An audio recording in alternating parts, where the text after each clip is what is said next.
Hello दोस्तों। ये है पाइथन सीरीज़। और एक नए तरीके से नए वे में मैं पाइथन की सीरीज़ को तैयार कर रहा हूँ। आज से हम शुरुआत कर रहे हैं पाइथन के इंट्रोडक्शन की, और हम धीरे धीरे सीखते जाएंगे पाइथन को, जो कि बहुत ही इम्पोर्टेंट लैंग्वेज बन गई है आज की तारीख में। डिफरेंट डिफरेंट एस्पेक्ट में इसका यूज़ हो रहा है। डेटा साइंस हो गए, मशीन लर्निंग हो गई, इवन एथिकल हैकिंग हो गई, तो वहाँ पर इसका इस्तेमाल ज़्यादा से ज़्यादा हो रहा है। इवन वेब डेवलपमेंट में भी ये आ चुकी है, और न जाने और भी कितने ही जगहों पे अब पाइथन धूम मचाने वाली है। तो क्यों ना इस लैंग्वेज को सीखा जाए। तो सबसे पहले हम इंट्रोडक्शन ले लेते हैं इस लैंग्वेज का। तो देखिए, पाइथन लैंग्वेज बिल्कुल उन्हीं प्रोग्रामिंग लैंग्वेज जैसी है। सी और डिफरेंट दूसरी लैंग्वेजेस, जावा हो गई।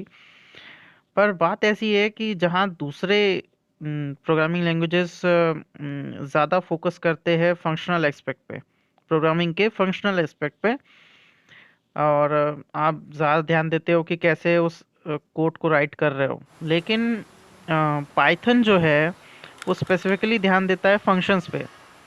आप भी जानते हैं कि ये एक ओपन सोर्स प्लेटफॉर्म है, तो ओपन सोर्स प्लेटफॉर्म है पे अवेलेबल है। तो होता क्या है कि ज़्यादातर दूसरे डेवलपर्स बहुत ज़्यादा कोड करते हैं, और फिर पाइथन की लाइब्रेरी में डिफरेंट डिफरेंट फंक्शंस वो बनाते रहते हैं। ठीक है। तो अब क्योंकि पाइथन के पास बहुत सारे फंक्शंस हैं, तो उन फंक्शंस का ही इस्तेमाल करके हमारा बहुत सारा काम इजी हो जाता है। ठीक है। जैसे एग्जांपल के लिए अगर हम जावा या किसी दूसरी प्रोग्रामिंग लैंग्वेज की बात करें, अगर हमें छोटा सा भी कोई काम करना हो, तो थोड़ा बहुत लंबा कोड तो लिखना ही पड़ेगा। 4-5 लाइन, 6-7 लाइन का कोड तो जाएगा ही जाएगा। जैसे कि अगर हम सिंपली जावा की बात करें, तो जावा में कोड कैसा होगा? आप सिंपली अगर कोई एडिशन का प्रोग्राम बनाना चाहे, तो उसमें आपको सबसे पहले क्लास बनानी पड़ेगी। ठीक है।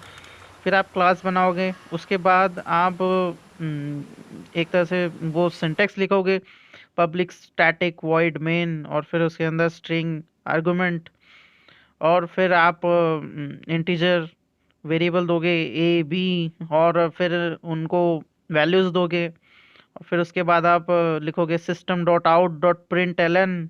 फिर उसमें आप सम लिखोगे प्रिंट कराने के लिए, और फिर उसमें आप फंक्शनैलिटी बताओगे कि कौन सा लॉजिक को अपनाएगा, ए प्लस बी वाला। और फिर कॉलन का काम करोगे, और कॉलन अगर सही नहीं लगा, कुछ भी अगर गड़बड़ होती है इसमें, तो फिर एरर आ जाएगा। ठीक है। लेकिन पाइथन में क्या होगा?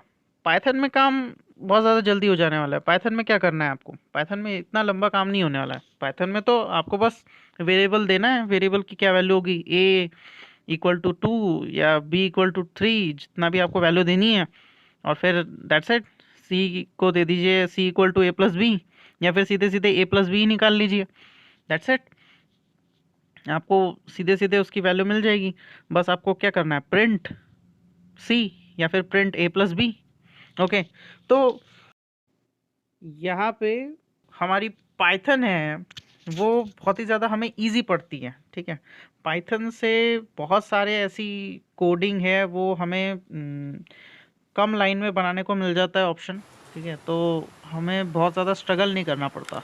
बस हमें फंक्शंस पता होने चाहिए, किस पर्टिकुलर समय पे कौन सा फंक्शन यूज़ होना है। जब भी कोई अगर बिगिनर हो, तो I think Python is for beginner, because इतनी आसान लैंग्वेज है कि आप बहुत जल्दी इसे सीख जाओगे। इवन बहुत ज़्यादा समय लगाना भी फालतू है इस लैंग्वेज पे, क्योंकि ऑलरेडी आप देख सकते हो रिसोर्सेज तो बहुत सारे हैं। तो हम क्या करेंगे, एकाएक लगातार इसे सीखते जाएंगे वीडियो सहित। तो आप जुड़े रहिए। अभी तो ये बस मैंने शुरुआत की है पाइथन की। जल्दी हम देखेंगे बहुत सारे कोड्स, और डीपर जाएंगे पाइथन में भी। ओके। तो मिलते हैं नेक्स्ट वीडियो में। तब तक के लिए बाय।